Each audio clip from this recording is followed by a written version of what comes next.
अस्सलामुअलैकुम स्टूडेंट्स। आज हम डिस्कस करेंगे क्लास 6 थर्ड एडिशन काउंटडाउन उसका, जिसमें चैप्टर नंबर 1 है आपके पास सेट्स, इंट्रोडक्शन टू सेट्स। देखिए, सेट्स हमारे पास क्या होता है, दो या दो से ज़्यादा चीज़ों का जो हमारे पास मजमूआ होता है, कलेक्शंस, उसको हम सेट्स कहते हैं। जिस तरह आपके बुक में डेफिनेशन लिखी हुई है सेट की, a set is a collection of well defined and distinct object is called set. इसका मकसद ये है कि सेट हमारे पास क्या होता है, दो या दो से ज़्यादा चीज़ों का कलेक्शन, और उन चीज़ों को हम अच्छे से वेल डिफाइन यानी उनकी डिफाइनिंग देके बताएं, एंड डिस्टिंक्ट ऑब्जेक्ट यानी हम अगर किसी चीज़ का कोई सेट उठा रहे हैं, किसी चीज़ के बारे में बता रहे हैं, इस तरह कप सेट हो गया, डिनर सेट हो गया, हम उसको अच्छी सी डिफाइनिंग दें, भाई ये कप सेट है, ये डिनर सेट है, ये टेबल का सेट है, ये चेयर्स का सेट है, तो ये हमारे पास क्या कहलाते हैं, सेट्स कहलाता है। उसके बाद आपके पास जिस तरह वॉवल वर्ड्स का सेट से ए, ई, आई, ओ, यू, ये हमारे पास क्या होता है, ये भी सेट्स होता है। The object in a set called members of elements और द सेट।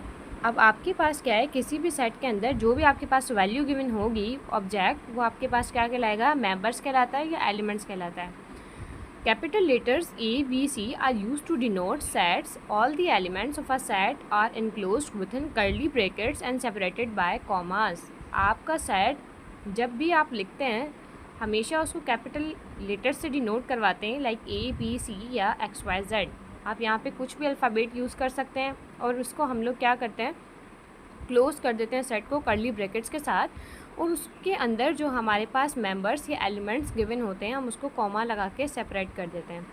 जिस तरह आपके पास यहाँ पे एग्जांपल दी हुई है, a set of flowers denote F.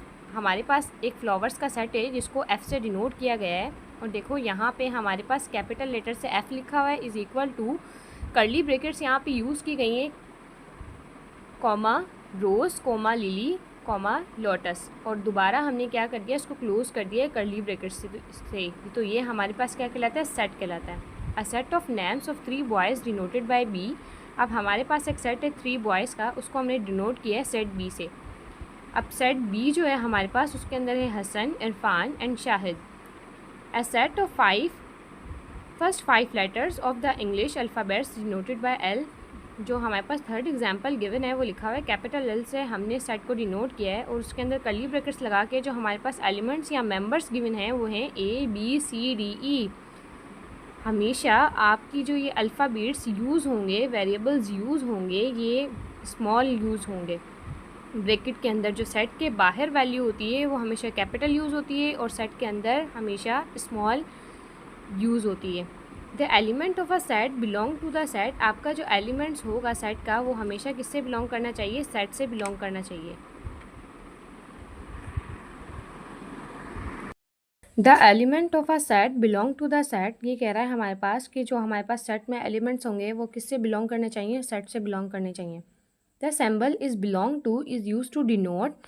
ये जो आपके पास साइन लिखी हुई है इसको कहते हैं is belong to.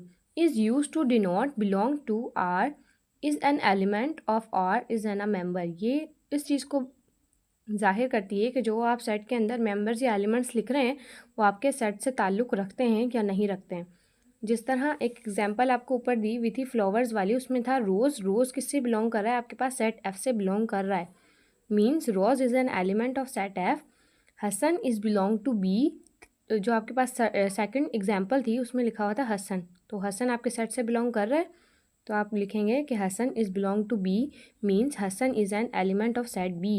And E is belong to L, क्या आपका ई वाला जो एलिमेंट है या मेंबर है वो आपके एल से बिलोंग करता है, तो E is belong to L, means E is an element of L. The symbol is not belong to, यानी बिलोंग टू को जब अगर आप कट कर देंगे इस साइन को, तो is use to indicate is not an element, R does not belong to, rose is belong to F, but sunflower is not belong to F. इसका मकसद ये है कि आपका जो सिंबल ये is not belong to use हो रहा है, ये कह रहा है कि ये इंडिकेट करता है कि आपका जो एलिमेंट है या मेंबर है वो सेट से बिलोंग नहीं कर रहा है।